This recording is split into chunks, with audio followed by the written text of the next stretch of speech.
आइए भक्तों, आज हम जानेंगे रामायण बाल्यकांड से जुड़ी रोचक कथा के बारे में, देवी अहिल्या की कथा के बारे में। प्रातःकाल राम और लक्ष्मण ऋषि विश्वामित्र के साथ मिथिलापुरी के वन उपवन आदि देखने के लिए निकले।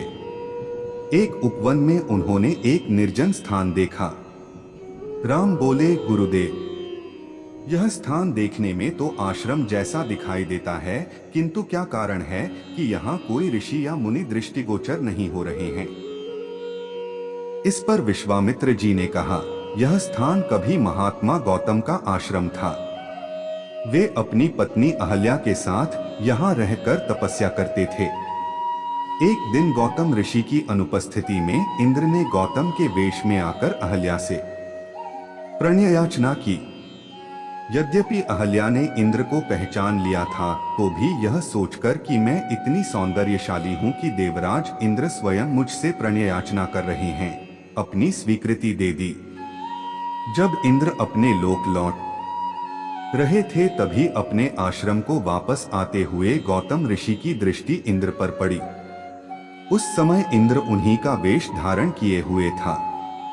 तत्काल वे सब कुछ समझ गए और उन्होंने इंद्र को शाप दे दिया। इसके बाद उन्होंने अपनी पत्नी को शाप दिया कि रे दुराचारिणी, तू हजारों वर्ष तक केवल हवा पीकर कष्ट उठाती हुई यहाँ राख में पड़ी रहे। जब राम इस वन में प्रवेश करेंगे, तभी उनकी कृपा से तेरा उद्धार होगा। तभी तू अपना पूर्व शरीर धारण करके मेरे पास आ सकेगी। यह कहकर गौतम ऋषि इस आश्रम को छोड़कर हिमालय पर जाकर तपस्या करने चले गए। आथ हे राम, अब तुम आश्रम के अंदर जाकर अहल्या का उद्धार करो। विश्वामित्र जी की आज्ञा पाकर वे दोनों भाई आश्रम के भीतर प्रविष्ट हुए। वहां तपस्यारत अहल्या कहीं दिखाई नहीं दे रही थी, केवल उसका तेज संपूर्ण वातावरण में व्याप्त हो रहा था। जब अहल्या की दृष्टि राम पर पड़ी, तो उनके पवित्र दर्शन पाकर वह एक बार फिर सुंदर नारी के रूप में दिखाई देने लगी। नारी रूप में अहल्या को सम्मुख पाकर राम और लक्ष्मण ने श्रद्धापूर्वक उनके चरण स्पर्श किए। तत्पश्चात उससे उचित आदर सत्कार ग्रहण कर वे मुनिराज के साथ पुनः मिथिलापुरी को लौट आए। एक और कथा के बारे में जानते हैं। ऋषि विश्वामित्र का पूर्व चरित्र। राम से मिथिला के राजपुरोहित शतानंद जी विशेष रूप से प्रभावित हुए। शतानंद जी ने कहा, हे राम, आप बड़े सौभाग्यशाली हैं कि आपको विश्वामित्र जी गुरु के रूप में प्राप्त हुए हैं।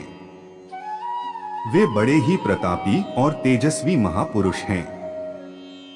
ब्राह्मणत्व की प्राप्ति के पूर्व ऋषि विश्वामित्र बड़े पराक्रमी और प्रजावत्सल नरेश थे। प्रजापति के पुत्र कुश, कुश के पुत्र कुशनाभ और कुशनाभ के पुत्र राजा गाधी थे। ये सभी शूरवीर, पराक्रमी और धर्मपरायण थे। विश्वामित्र जी उन्हीं गाधी के पुत्र हैं। एक बार राजा विश्वामित्र अपनी सेना के साथ वशिष्ठ ऋषि के आश्रम में गए। चूंकि उस समय वशिष्ठ जी ईश्वर भक्ति में लीन होकर यज्ञ कर रहे थे, विश्वामित्र जी उन्हें प्रणाम करके वहीं बैठ गए। यज्ञ क्रिया से निवृत्त होने पर वशिष्ठ जी ने विश्वामित्र जी का बहुत आदर सत्कार किया और उनसे कुछ दिन आश्रम में ही रहकर आतिथ्य ग्रहण करने का अनुरोध किया।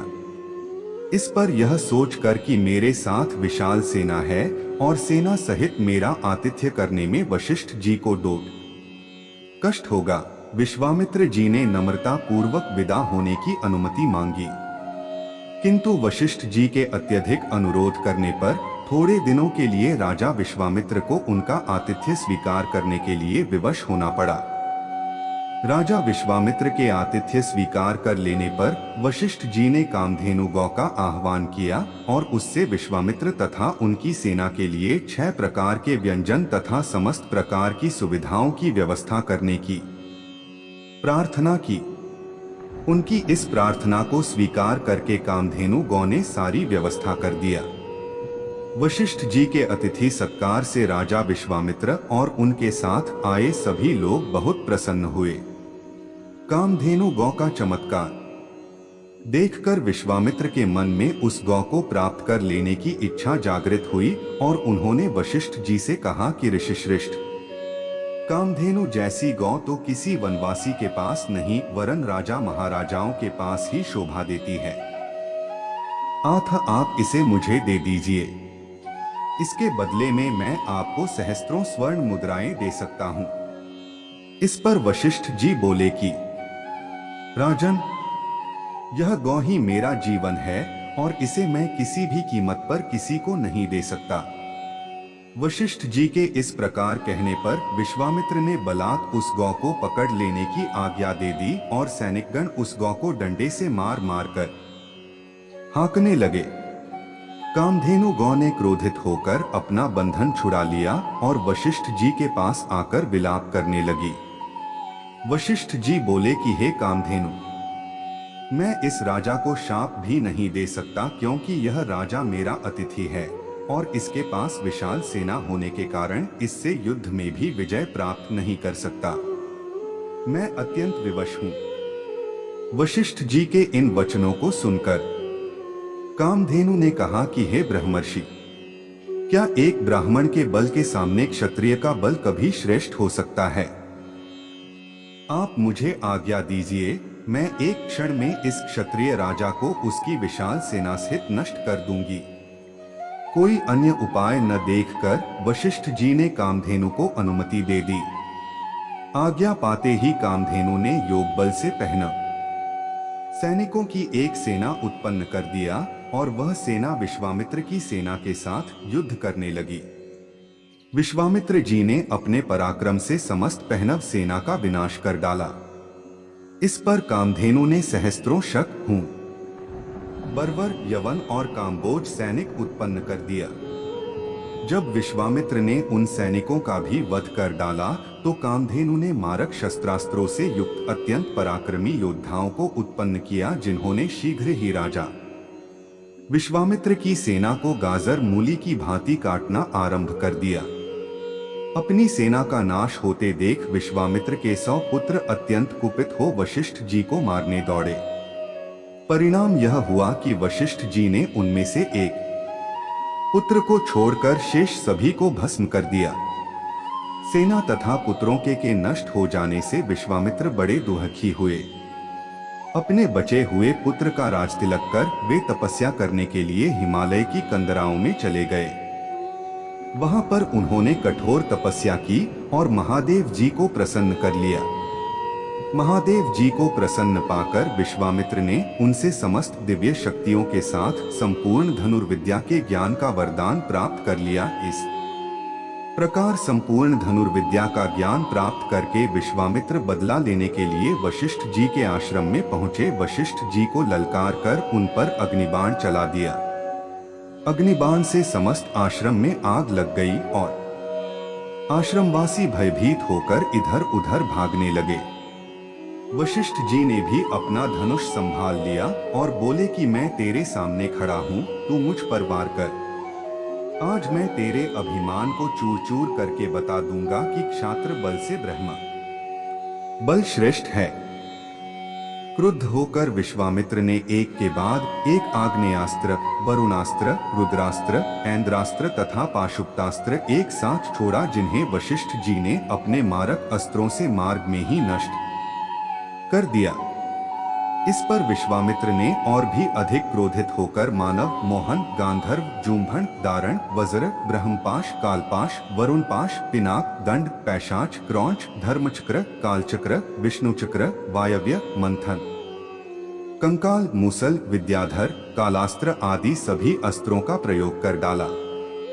वशिष्ठ जी ने उन सबको नष्ट करके ब्रह्मास्त्र छोड़ने के लिए जब अपना धनुष उठाया तो सब देव, किन्नर आदि भयभीत हो गए। किंतु वशिष्ठ जी तो उस समय अत्यंत क्रुद्ध हो रहे थे। उन्होंने ब्रह्मास्त्र छोड़ ही दिया। ब्रह्मास्त्र के भयंकर ज्योति और गगनभेदी नाद से सारा संसार पीड़ा से तड़पने लगा। सब ऋषिमुनि उनसे प्रार्थना करने लगे कि आपने विश्वामित्र को परास्त कर दिया है, अब आप ब्रह्मास्त्र से उत्पन्न हुई ज्वाला को शांत करें। इस प्रार्थना से द्रवित होकर उन्होंने ब्रह्मास्त्र को वापस बुलाया और मंत्रों से उसे शांत किया। पराजित होकर विश्वामित्र मणिहीन सर्प की भांति पृथ्वी पर बैठ गए और सोचने लगे कि निःसंदेह क्षात्र बल से ब्रह्मा बल ही श्रेष्ठ है। अब मैं तपस्या करके ब्राह्मण की पदवी और उसका तेज प्राप्त करूंगा। इस प्रकार विचार करके वे अपनी पत्नी सहित दक्षिण दिशा की ओर चल दिए। उन्होंने तपस्या करते हुए अन्न का त्याग कर केवल फलों पर जीवन यापन करना आरंभ कर दिया। उनकी तपस्या से प्रसन्न होकर ब्रह्मा जी ने उन्हें राजर्षि का पद प्रदान किया। इस पद को प्राप्त करके भी यह सोचकर कि ब्रह्मा जी ने मुझे केवल राजर्षि का ही पद दिया, महर्षि देवर्षि आदि का नहीं, वे दुखी ही हुए। वे विचार करने लगे कि मेरी तपस्या अब भी अपूर्ण है, मुझे एक बार फिर से घोर तपस्या करना चाहिए।